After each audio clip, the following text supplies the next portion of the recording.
Katie Miller sat in the back corner of the classroom, her small hands folded neatly on the metal desk. Around her, voices rose and fell in heated discussion, but she remained quiet. The other students towered over her, even when sitting. Their alien forms cast long shadows across the polished floor of the Galactic Military Academy. The classroom buzzed with energy.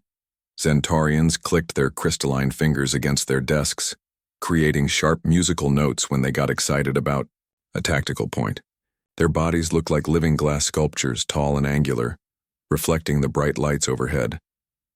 Next to them sat the Veltar students, their forearms moving in quick gestures as they debated battle formations.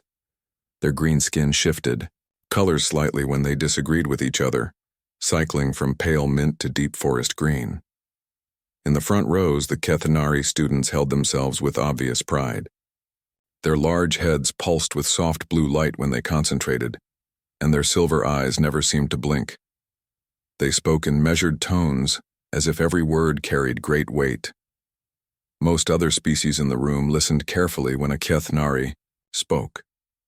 Their race had ruled much of the galaxy for thousands of years, and everyone knew they were the smartest. Katie was 17 years old, and the youngest student in advanced tactical warfare. She was also the smallest. Even her human classmates looked like giants next to her. Lisa Johnson sat 3 rows ahead, her blonde hair catching the light as she leaned forward to hear better. Ryan Davis had found a seat near the middle, his broad shoulders making him look more like a soldier than a student. Both of them tried to join the discussions, but their voices often got lost in the mix of alien languages and translators.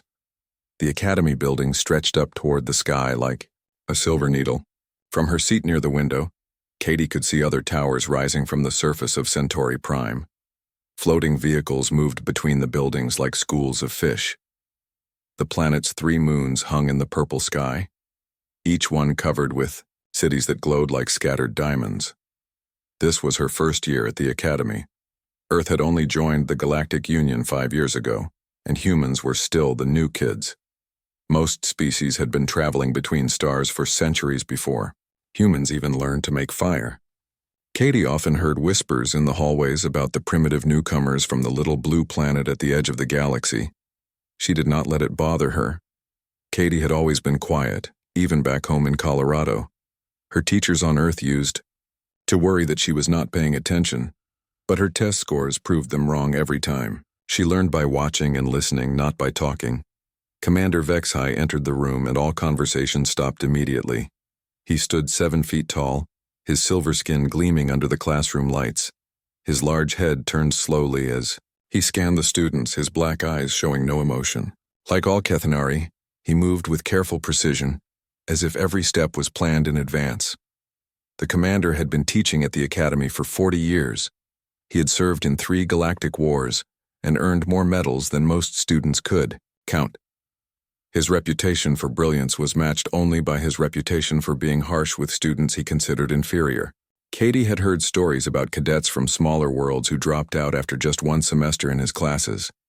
He walked to the front of the room without saying a word. The air itself seemed to grow heavier as he passed. Even the confident Kethanari students sat up straighter in their seats. Commander Vexhai commanded respect through presence alone. The holographic projector hummed to life, filling the center of the room with a 3-dimensional star map. Planets, asteroids, and ships appeared in the air, glowing with soft light. The display was so detailed that Katie could see the surface features on each world and the weapon ports on every vessel. "Today we study the siege of Kethmaran, Commander," Vexhai announced. His voice carried easily through the room without seeming loud. "This battle has been analyzed by military historians for over 200 years. It represents one of the most complete tactical disasters in recorded galactic history." The star map shifted and zoomed in on a single solar system. A fortress. World sat in the center, surrounded by a thick belt of asteroids. Enemy fleets formed a loose circle around the system, their red markers indicating hostile forces. Defensive ships showed up as blue dots, vastly outnumbered by their enemies. A Centaurian student raised one crystalline hand. "Commander, what made this battle so difficult?" The defenders had a fortified position. An excellent question, Cadet Zrixtal, the commander replied. His tone suggested he did not think it was excellent at all. The fortress world of Kethmaran was indeed well defended. However, observe the positioning of the attacking forces. The display highlighted the enemy fleets. They had surrounded the system completely, cutting off all escape routes. Worse, they controlled the asteroid mining stations that provided the fortress with raw materials and fuel. The defenders were trapped, outnumbered, and slowly running out of supplies. Katie studied the display carefully. She could see why historians called it a disaster. Every advantage seemed to belong to the attackers. They had more ships, better positioning, and control of the supply lines. The defenders looked doomed from the start.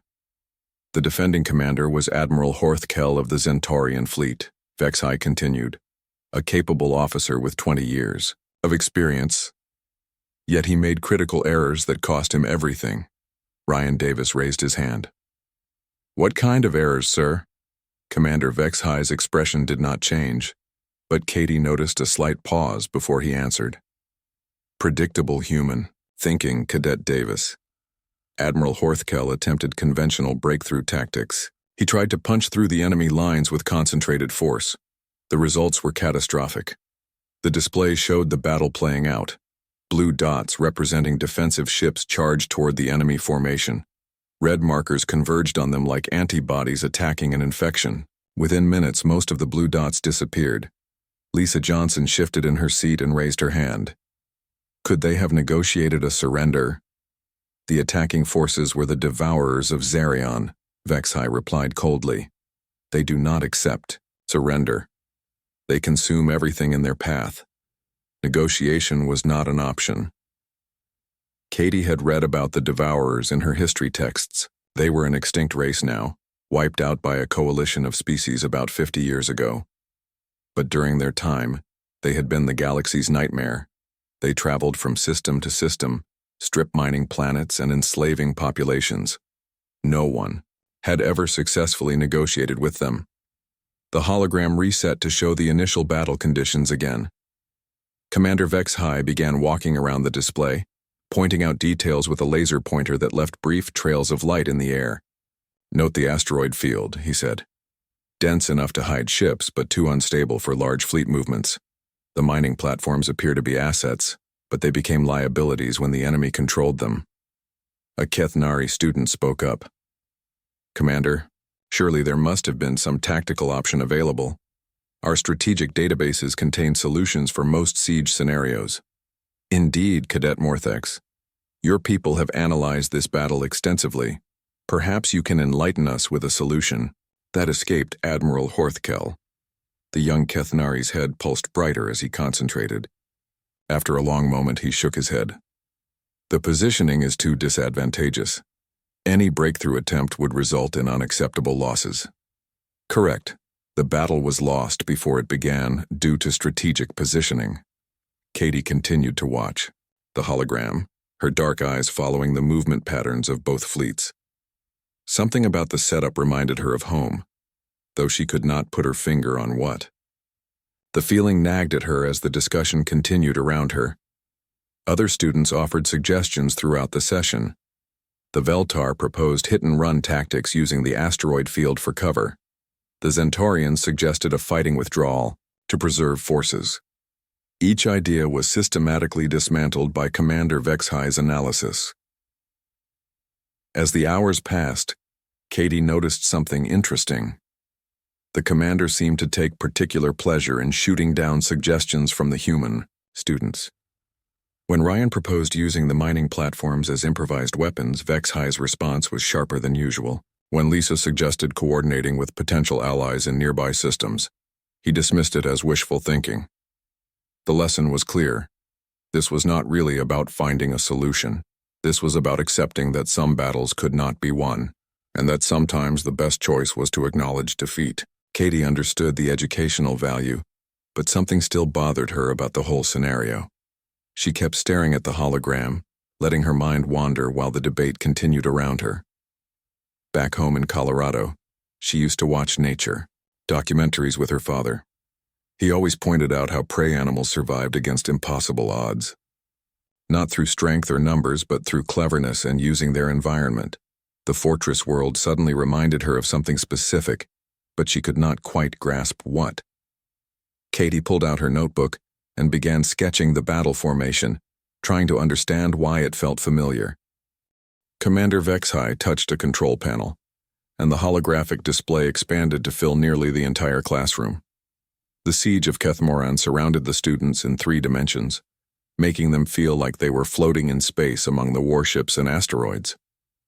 Katie could see every detail now, from the weapon ports on individual ships to the mining equipment scattered throughout the asteroid field. The fortress world of Kethmoran hung in the center of the display like a steel marble. Its surface bristled, with defensive installations, orbital platforms, and communication arrays. 3 massive space elevators connected the planet to orbital shipyards that had been building vessels for the Galactic Defense Fleet. Before the siege began, Kethmoran had been one of the most important military production centers in the galaxy. The siege lasted 14 days, Commander Vexhai explained as he walked through the holographic battlefield. His tall form moved between ships and asteroids without disturbing the light projections. Admiral Horthkel commanded a fleet of 230 vessels of various classes. The Devourers brought over 700 ships to the battle. Katie watched as red markers appeared throughout the system, representing the enemy fleet. They formed a loose sphere around Kethmoran, positioned at the edge of the asteroid field. Each group of enemy ships controlled key positions that blocked escape routes and supply lines. The tactical situation looked hopeless from every angle. A Veltar student raised 2 of her 4 hands. "Commander, why did Admiral Horthkel not request reinforcements before the siege began?" "He did, Cadet Solara. Help was 3 weeks away." The Devourers had planned their attack carefully, choosing a time when most of the Galactic Fleet was committed to operations in distant sectors. The display showed the timeline of the siege. For the first week, both sides had engaged in long-range skirmishes while the Devourers tightened their blockade. They captured the outer mining stations one by one, cutting off the supply of raw materials to the fortress world. By day 8, the defenders were running low on fuel and ammunition. Katie made notes in her pad, but her eyes stayed focused on the hologram. The more she studied the enemy positions, the more something bothered her about their formation. The Devourers had spread their ships across a wide area, which gave them complete control but also created gaps in their coverage. Small gaps, but still gaps. Commander Vexhai continued his lecture, highlighting different aspects of the battle. The asteroid field presented both opportunities and dangers for both sides. Admiral Horthkel attempted to use it for cover during his breakout attempts, but the Devourers had positioned sensor networks throughout the region. They could track any large ship movements. The hologram showed several failed escape attempts. Blue dots representing defensive ships tried to sneak through the asteroid field, only to be intercepted by waiting enemy forces. Each time, the defenders lost vessels they could not afford to replace. Ryan Davis leaned forward in his seat. "What about the mining platforms, sir? Could they have been used as weapons?" The mining platforms were automated systems designed to extract valuable minerals from asteroids, Vexhai replied. They possessed cutting lasers and small thrusters for positioning, but they were not military vessels. Admiral Horthkel did consider using them as improvised weapons, but their slow speed made them easy targets. Katie looked at the mining platforms scattered throughout the asteroid field. There were dozens of them, each one about the size of a small ship. The display showed them as yellow markers, neutral objects that neither side controlled directly. Most students seemed to ignore them after the commander's explanation, but Katie kept studying their positions. Lisa Johnson raised her hand. "Commander, what about evacuating the civilian population? Could they have saved lives even if they lost? The military battle?" Commander Vexhai's expression grew colder. "The Devourers do not distinguish between military and civilian targets, Cadet Johnson. They consume everything. Evacuation would only have spread the destruction to other worlds." The room fell quiet for a moment. Everyone knew the stories about what happened to planets conquered by the Devourers. They stripped worlds bare, taking every useful resource and destroying what remained. The populations they captured were never seen again. A Kethanari student named Kelveth spoke up. his head pulsing with bright blue light. "Commander, I have studied this battle extensively in our strategic archives. The mathematical probability of victory for the defenders was less than 2% under any scenario we analyzed." "Correct, Cadet Kelveth. This battle serves as an important lesson about accepting tactical reality. Sometimes the best strategy is to recognize when a situation is hopeless." Katie frowned at this statement. Back on Earth, her father had taught her that giving up was never the best strategy. He used to tell stories about her grandfather, who had been a military engineer during one of Earth's wars. Her grandfather always said that the impossible situation was just a puzzle that nobody had solved yet. The holographic display shifted to show the final day of the siege. Admiral Horthkel had gathered his remaining ships for one last desperate charge. The plan was simple and brutal: punch through the enemy lines with everything he had left, hoping that some ships might escape to warn other worlds about the Devourer fleet's strength and position. The final breakout attempt began at 0347 hours Galactic Standard Time, Commander Vexhai narrated. The blue markers representing the defensive fleet formed into a tight spearhead formation and accelerated toward the thinnest part of the enemy blockade. The red markers converged immediately. Enemy ships moved from their positions throughout the system, closing the trap around the escaping defenders. The battle lasted only 37 minutes. When it ended, Admiral Horthkel's fleet had been completely destroyed. Katie watched the simulation play out 3 times, studying the movement patterns. Each time she noticed the same thing. The Devourers responded to the breakout attempt by pulling ships from other positions, creating temporary gaps in their formation. But those gaps appeared in places where the defenders were not looking. Centaurian student clicked his crystalline fingers against his desk. "Commander, were there any survivors from the defensive fleet?" "None. The Devourers captured several damaged ships, but they do not take prisoners. The crews were processed immediately." The word processed made everyone uncomfortable. It was a polite way of describing something horrible that nobody wanted to think about too closely. Commander Vexhai reset the display to show the initial siege conditions again.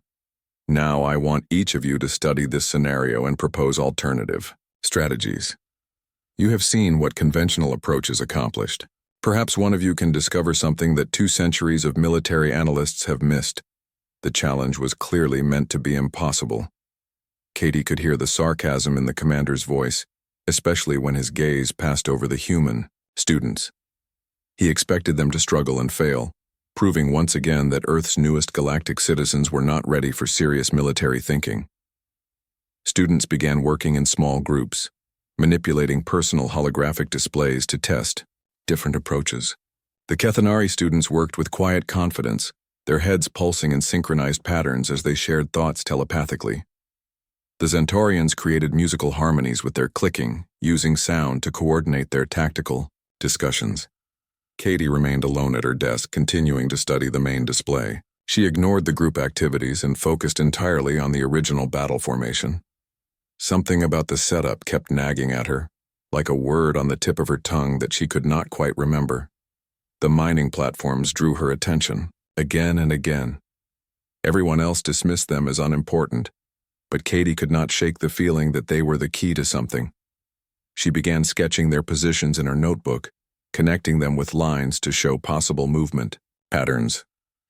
Ryan Davis looked back at her from his group near the middle of the room. "Katie, you want to join us? We're trying to figure out if the defenders could have used the planet's gravity well somehow." She shook her head politely. "Thanks, but I want to keep looking at this for a while." Commander Vexhai noticed her working alone and walked over to her desk. His shadow fell across her notebook as he loomed over her small form. "Miss Miller, you seem quite focused on this hopeless scenario. Do you believe you can succeed where galactic strategists have failed?" Katie looked up at him. "I'm just trying to understand why it feels familiar, sir." "Familiar?" The commander's tone suggested he found this amusing. "I doubt you have encountered anything on your primitive homeworld that resembles interstellar warfare." "No, sir, probably not." Katie returned her attention to the hologram, but she could feel the commander watching her for several more seconds, before he moved on to check other students' work. The hours passed slowly as groups presented their ideas. Each proposal was systematically destroyed by Commander Vexhi's analysis. The Kethanari suggested complex maneuvers that required more coordination than the desperate defenders could achieve. The Zentaurians proposed using harmonic frequencies to disrupt enemy communications, but the Devourers used different technology that would not be affected. The classroom had grown quiet except for the soft hum of the holographic projector. 3 hours had passed since Commander Vexhi began his lesson on the siege of Kethmoran. Students shifted in their seats, tired from the long discussion about impossible tactics and hopeless strategies. The alien cadets had exhausted their ideas, and even the confident Kethanari looked frustrated. Katie Miller remained perfectly still in her corner seat, her notebook filled with sketches and diagrams. She had drawn the mining platforms from every angle, connected them with dotted lines, and calculated distances between their positions. Something important was hiding in those numbers, but she could not see it yet.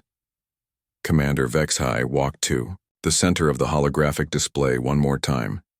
The red and blue markers hung in the air around him like a three-dimensional constellation of war. His silver skin reflected the colored lights as he turned to face the class. "We have spent considerable time analyzing this tactical disaster," he announced. "You have heard proposals from some of the brightest military minds in training, yet none of you have found a solution that improves upon Admiral Horthkel's final desperate charge." A few students nodded, accepting the lesson that some battles could not be won. Others looked disappointed that their clever ideas had failed under analysis. The Kethanari students seemed particularly frustrated, as their species prided itself on superior strategic thinking. "This brings us to an important conclusion," the commander continued. "Even with advanced technology, superior numbers, and brilliant tactical minds, some situations are simply hopeless. The wise commander knows when to accept defeat gracefully rather than waste lives on impossible dreams." Katie stopped sketching and looked up at the hologram. Her father's voice echoed in her memory, telling her about her grandfather's engineering work during the war. He had faced impossible problems too, situations where conventional solutions did not work. But he never accepted defeat. He found different ways to think about problems. Commander Vexhi's gaze swept across the room, lingering on each group of students. "The siege of Kethmoran teaches us about the limits of tactical innovation. When facing overwhelming odds, the best strategy is often strategic withdrawal or negotiated surrender. Unfortunately, neither option was available to Admiral Horthkel." Lisa Johnson raised her hand tentatively. "Commander, what if they had tried to contact other species for help? Maybe someone could have provided a distraction." "Cadet Johnson, you are thinking like a human again," Vexhi replied with obvious distaste. "Admiral Horthkel was not human. He was a Zentaurian, a species with far more military experience than yours. If he could not find a solution, it is highly unlikely that primitive human thinking would succeed where advanced galactic strategy failed." The comment stung, but Lisa did not respond. Around the room, other human students looked uncomfortable. Katie noticed that Commander Vexhi seemed to enjoy putting down human suggestions more than ideas from other species. "Perhaps," the commander said with a thin smile, "one of you can enlighten us with a solution that has escaped the greatest military minds in galactic history. Surely someone in this room possesses tactical genius that surpasses 2 centuries of strategic analysis." His tone made it clear that he expected no such thing. This was mockery disguised as a challenge.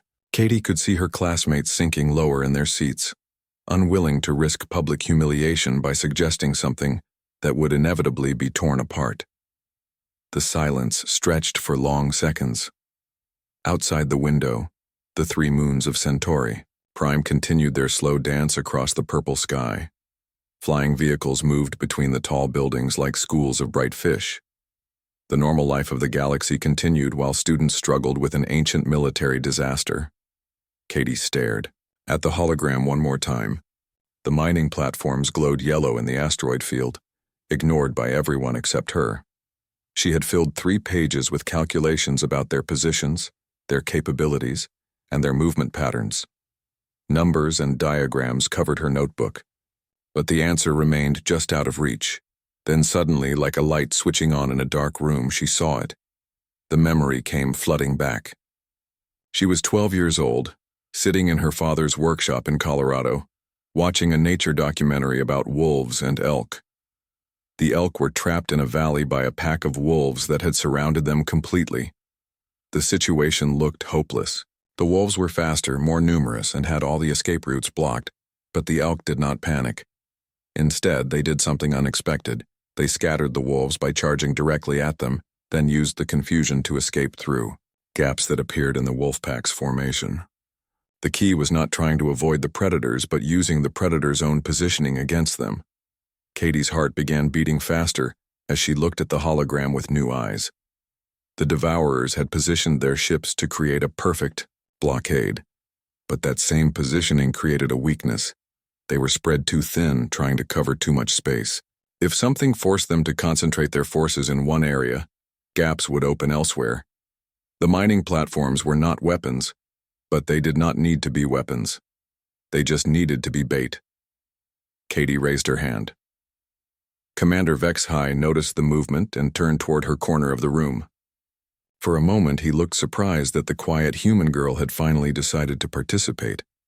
Then his expression shifted to something that might have been amusement. Miss Miller, have you been inspired to share your thoughts with the class? Katie stood up slowly. Every eye in the room turned toward her. She could feel the weight of their attention, but she did not let it bother her. She had always been more comfortable with actions than words. Yes, sir, she said quietly. I think I see something. Indeed. Please enlighten us with your wisdom. Katie walked to the holographic display, her small form dwarfed by the three-dimensional battlefield surrounding her. She reached for the control interface, then paused and looked back at the commander. May I adjust the display, sir? By all means, show us what 2 centuries of military analysts have missed. Katie's fingers moved across the control panel with surprising confidence. She had been watching other students manipulate the system all day, learning how it worked. The hologram responded to her commands, zooming in on specific sections and highlighting different ship types. First, she isolated the mining platforms, making them glow brighter yellow against the darker background. There were 47 of them scattered throughout the asteroid field, each one equipped with industrial cutting lasers and positioning thrusters. Next, she highlighted the enemy ships closest to the asteroid field. These were the Devourer scouts and patrol vessels, lighter, ships designed for rapid response to any escape attempts. They formed the inner ring of the blockade, positioned to intercept defenders trying to hide among the asteroids. Katie began moving the mining platforms on the display, showing how their slow thrusters could reposition them over the course of several hours.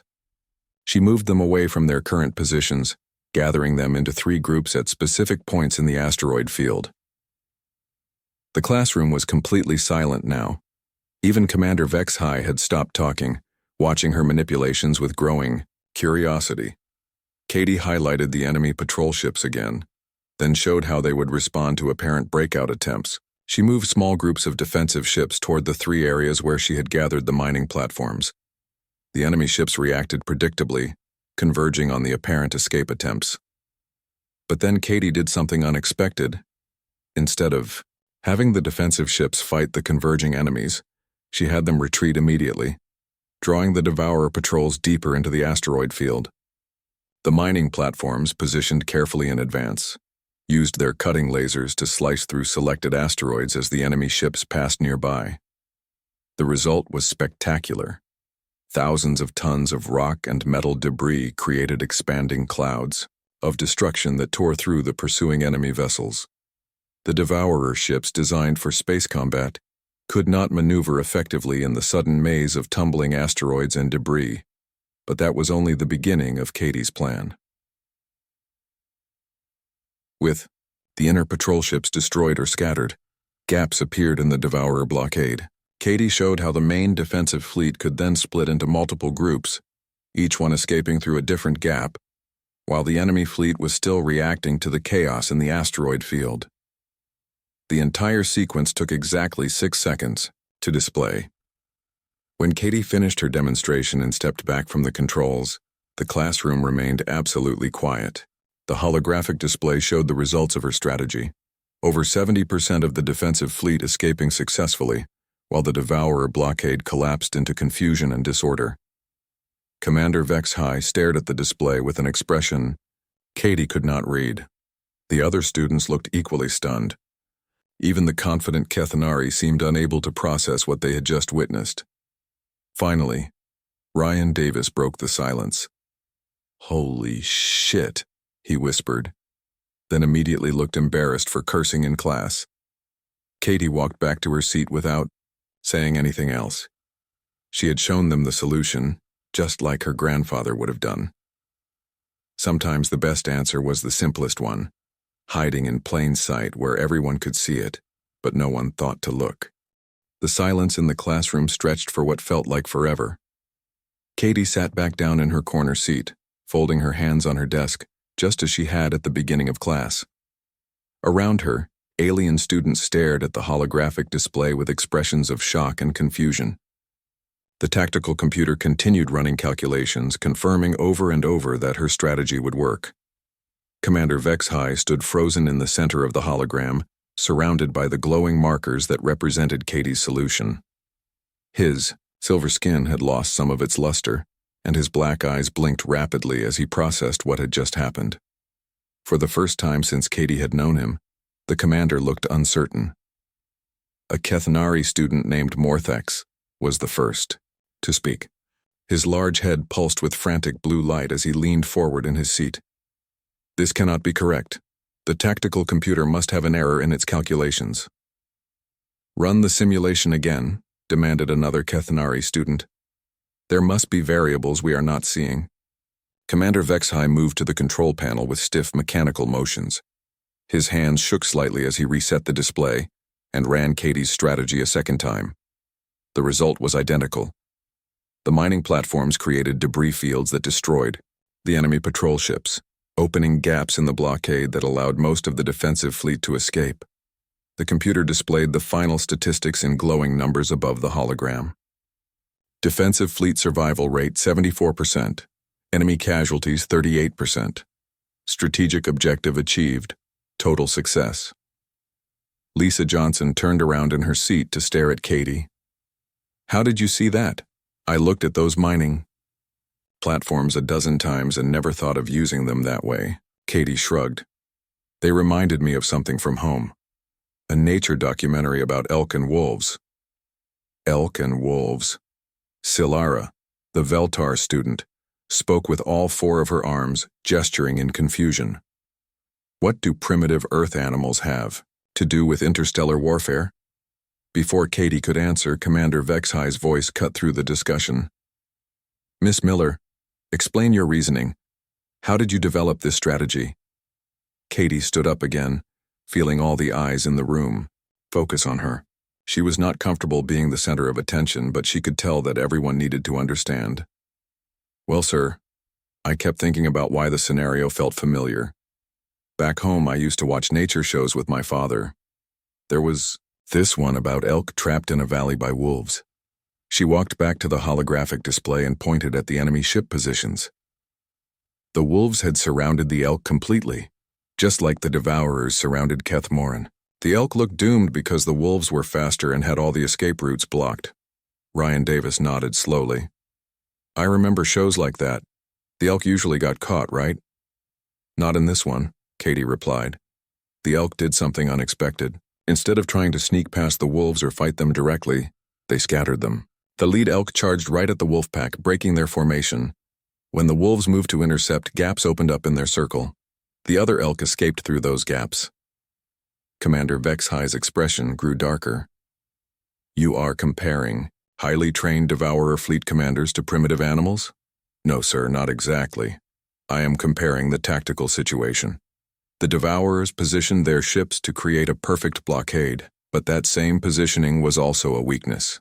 They were spread thin, trying to cover too much space.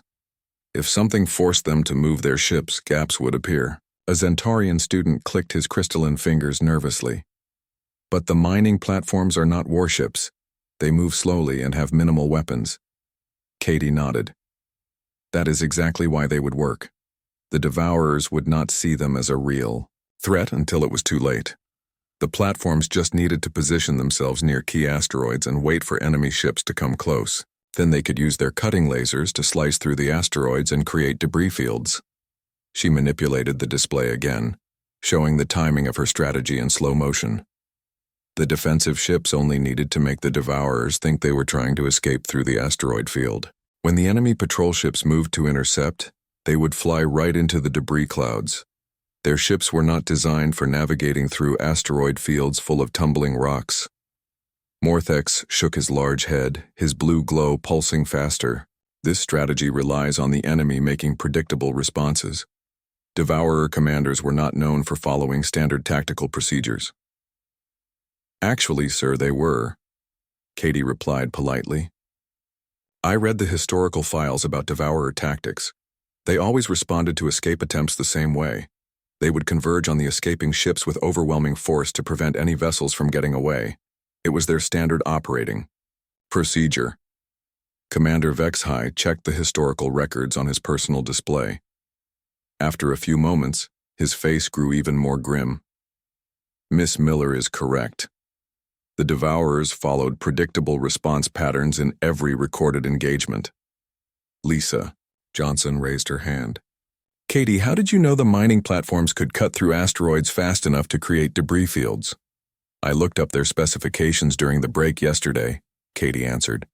Industrial cutting lasers are designed to slice through rock and metal quickly.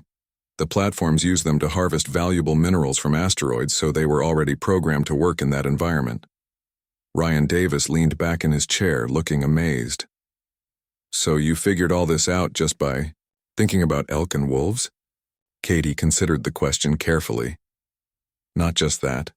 Growing up on Earth teaches you to look for advantages in unexpected places. My father always said that prey animals survive by using their environment against predators. They turn the predator's strengths into weaknesses. Earth is classified as a death world, Silara observed. Perhaps living in constant danger creates different thinking patterns. What do you mean by death world? Asked Kelveth, another Keth Nari student. Commander, Vexhai answered before Katie could respond. Earth is classified as a Class 12 death world by galactic standards. Its environment is extremely hostile to most forms of life. Gravity is above average, weather patterns are violent and unpredictable, and the planet supports an unusual number of predatory species. Katie had never thought of Earth as particularly dangerous. It was just home. But she was beginning to understand that her normal childhood experiences might seem extreme to aliens who grew up on safer worlds.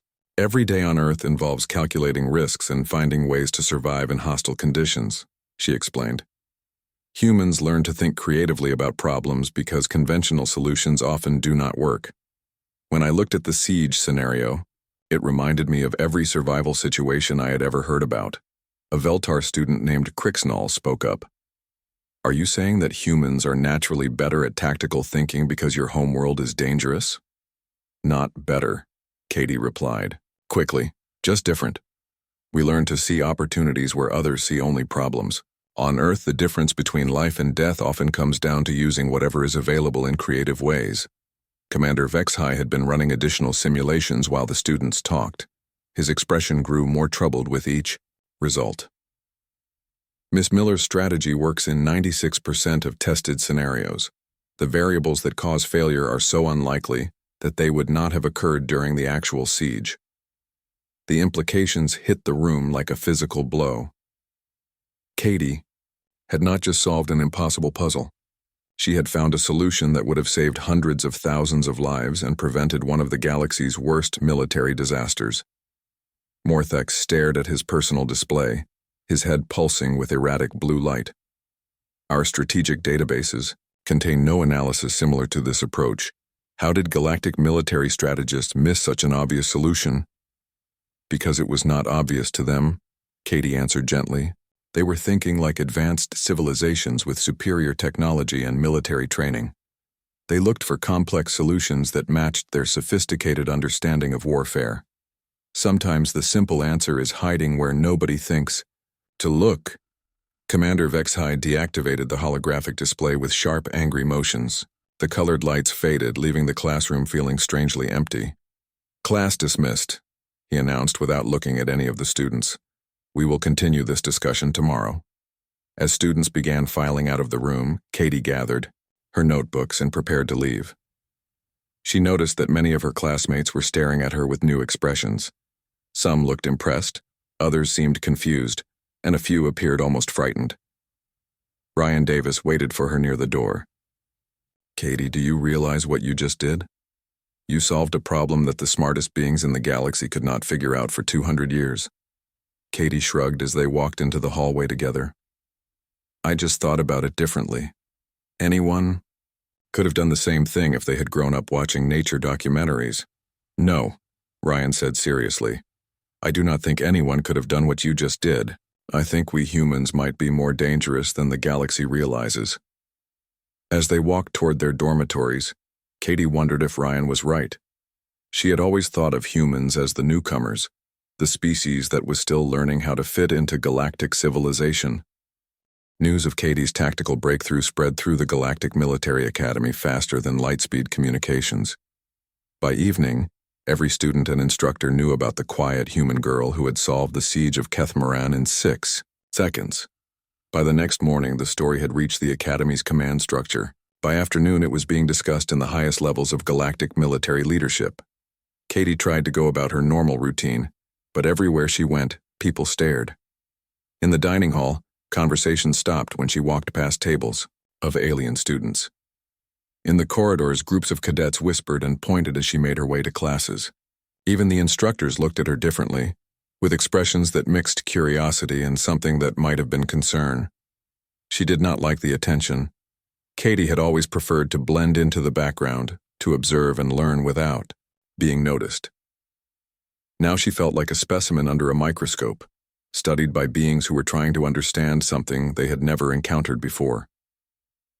During lunch, Lisa Johnson and Ryan Davis found her sitting alone at a small table near the window. The view showed the Academy's training grounds, where students practiced with various alien technologies and weapon systems. "Katie, you need to see this," Lisa said, setting her tablet on the table. The screen displayed a news feed from the Galactic Defense Network. The headline read, "Human Cadet Solves Ancient Military Mystery, Strategic Implications Under Review." Katie stared at the tablet with growing dismay. "They put this on the news?"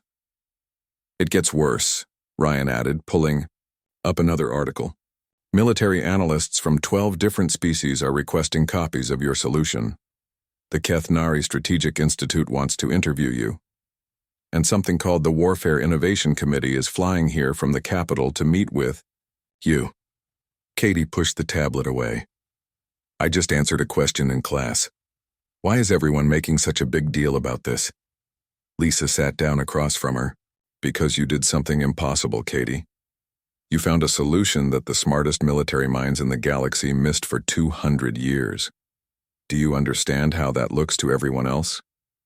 Before Katie could answer, a tall figure approached their table. Admiral Korthvin, the Academy's commander, stood beside them in his pristine uniform.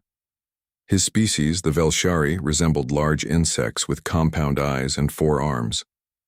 Unlike most aliens Katie had met, Admiral Korthvin had always treated human students with respect, "Miss Miller," he said in his careful, precise voice. "May I have a word with you?" Katie stood up immediately. "Yes, sir." "Walk with me, please." They left the dining hall and walked through the Academy's central courtyard. Alien trees with crystalline leaves created patterns of colored light on the pathways. Students they passed stopped their conversations to watch Katie and the Admiral walk by. "Miss Miller, I have been reviewing the analysis of your tactical solution," Admiral Korthvin began. "The results are quite remarkable. Your strategy achieves a 96% success rate across all tested variables. More importantly, it requires no advanced technology or exotic tactics. Any competent fleet commander could implement your approach with standard equipment." Katie nodded but did not say anything. She was not sure where this conversation was leading. The implications extend far beyond solving an ancient puzzle. The Admiral continued. Your solution suggests that human tactical thinking operates on fundamentally different principles than established galactic doctrine. This has created considerable interest among military leadership. They stopped beside a fountain where water flowed upward in defiance of gravity, creating spiraling patterns in the air. Admiral Korthvin turned to face Katie directly.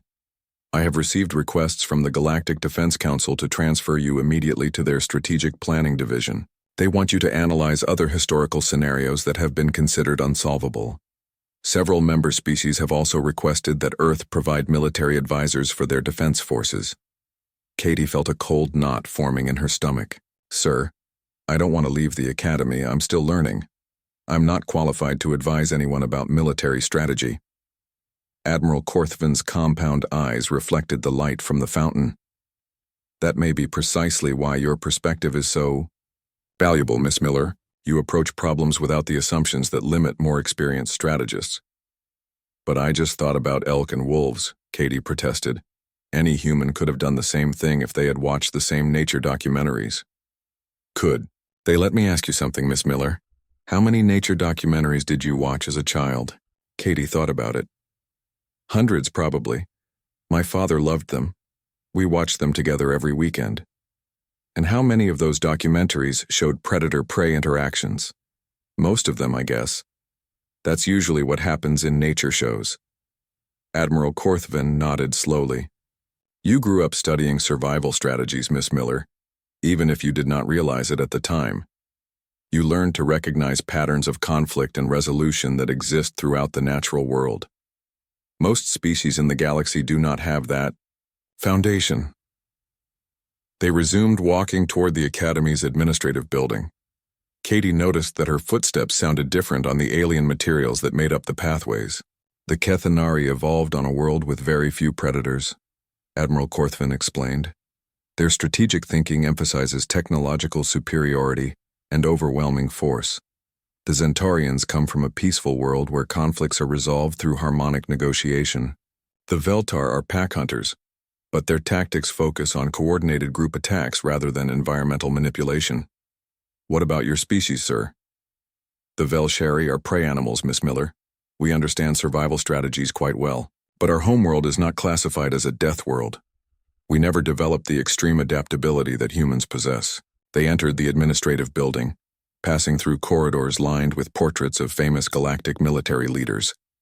Katie recognized some of them from her history classes, heroes from various wars and conflicts throughout galactic history. Sir, what exactly does it mean that Earth is a death world? Admiral Korthvin stopped walking and turned to look at her again. Miss Miller, are you familiar with galactic statistics on planetary habitability? Not really, sir. Out of approximately 47,000 known habitable worlds in our galaxy, fewer than 300 are classified as death worlds. Most civilized species consider such planets too dangerous for permanent settlement. The mortality rates, environmental hazards, and predatory pressures make survival extremely difficult. Katie frowned. But millions of humans live on Earth without any problems. Exactly. Your species thrives in conditions that would kill most galactic citizens within days. This suggests that human survival instincts and adaptive capabilities are far beyond normal parameters. They reached Admiral Korthvin's office, a large room with windows overlooking the Academy's training facilities. The Admiral gestured for Katie to sit in a chair facing his desk. Miss Miller, I want you to understand the position you are in. Your tactical solution has fundamentally changed how galactic military leadership views human potential. There are species that have been members of the Galactic Defense Alliance for thousands of years, and none of them have demonstrated the kind of innovative thinking you displayed yesterday. Katie shifted uncomfortably in her chair. Sir, I really don't think I did anything special. I just looked at the problem differently. That is precisely the point. You looked at a military scenario and saw connections to animal behavior patterns. You recognized that technological superiority could be overcome through environmental manipulation. You found victory conditions that existed outside conventional strategic thinking. Admiral Korthvin activated a holographic display on his desk. showing star maps and fleet movements. The Galactic Defense Council wants to test human strategic capabilities on a larger scale. They are proposing the creation of a special tactical unit staffed entirely by humans from Deathworlds. Earth would be asked to provide candidates for advanced strategic training. Would I have to join this unit? Not necessarily. But you would be expected to complete your training here and then serve as a strategic advisor. Your unique perspective could save countless lives in future conflicts. Katie stared at the star maps floating above the Admiral's desk. She thought about her father back home in Colorado and the quiet life she had planned before coming to the academy. Military strategy had never been her goal.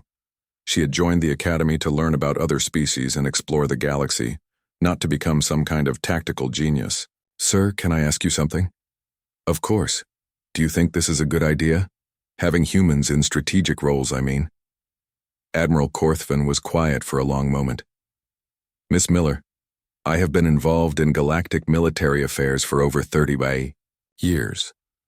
In that time, I have seen the same strategic approaches used repeatedly by all major species. We have become predictable in our thinking, limited by our own experiences and assumptions. He leaned forward in his chair. Yesterday, you demonstrated that there are other ways to approach military problems, ways that none of us had considered. If conflict comes to the galaxy again, we will need every advantage we can find.